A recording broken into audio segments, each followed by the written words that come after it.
Hello दोस्तों, आज मैं पार्ट सेकंड को हिंदी में समझाने की कोशिश कर रही हूँ। पहले सीन में दिखाया जाता है कि रानी महारानी को नमस्कार करती है और अपनी जगह पर बैठ जाती है। तभी वह आपस में बात करती हैं कि आज तो महल में प्रतियोगिता है और एक से सुंदर सुंदर राजकुमारियाँ आई हुई हैं। और तभी महारानी जवाब में कहती हैं कि सुंदरता का कोई मोल नहीं है, इंसान को इंसान की इंसानियत से पहचाना जाता है।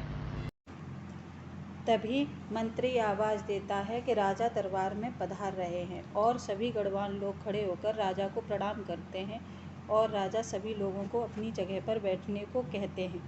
फिर राजा मंत्री को आदेश देते हैं कि सभी प्रतियोगिता वाली राजकुमारियों को बुलाया जाए। पहली राजकुमारी आती है और वह राजा को प्रणाम करती है।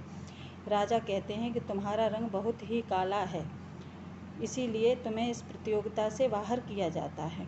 और मंत्री को आदेश देते हैं कि इस राजकुमारी को स्वागत स्वरूप एक पुष्प भेंट देकर दरबार से बाहर किया जाए। दूसरी राजकुमारी आती है, जिसे देखकर वह कहते हैं कि लगता है तुम सारा दिन खाती रहती हो, इसलिए बहुत ही भद्दी दिख रही हो। और वह मंत्री को आदेश देते हैं कि इस राजकुमारी को भी स्वागत स्वरूप एक पुष्प देकर दरबार से बाहर किया जाए। तभी राजा मंत्री को आदेश देते हैं कि तीसरी राजकुमारी को बुलाया जाए। मंत्री यूया नाम की राजकुमारी को बुलाते हैं। यूया नाम की राजकुमारी आती है और महाराज को प्रणाम करती है। यह वही राजकुमारी है जिसने दासी को दंड दिया था और उसके हाथों पर अपने पैर रखे थे।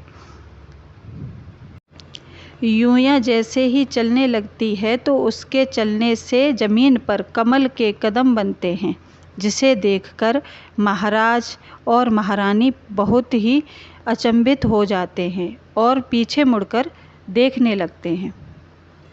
महाराज देखने लगते हैं कि यह क्या है। तभी वह राजकुमारी जवाब में कहती है, महाराज यह कमल कदम हैं।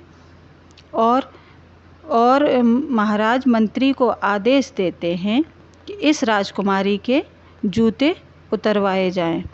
मंत्री दरबारियों को आदेश देते हैं और राजकुमारी के पास आते हैं, उसके पैरों से जूते उतारते हैं और महाराजा को दिखाते हैं।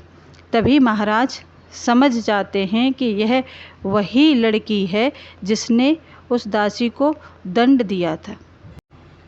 और महाराज बोलते हैं कि तुमने इस प्रतियोगिता को जीतने के लिए ये सब किया, अपने जूतों पर कमल की छाप बनवाई। राजकुमारी माफ़ी मांगते हुए बोलती है कि महाराज यह सब मैंने प्रतियोगिता जीतने के लिए किया था, इसमें मेरा कोई भी।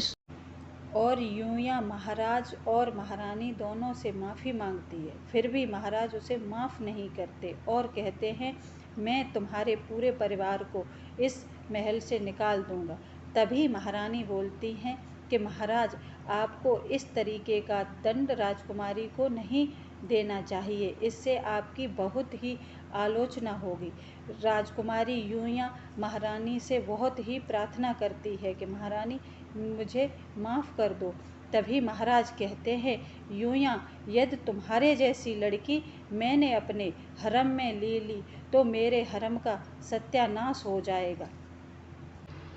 राजकुमारी बार बार महाराज से कहती है, महाराज मुझे माफ़ कर दो, अब ऐसा मैं कभी नहीं करूँगी। तभी महाराज मंत्री को आदेश देते हैं कि इस राजकुमारी को दरबार से खींचते हुए बाहर लेके जाएं।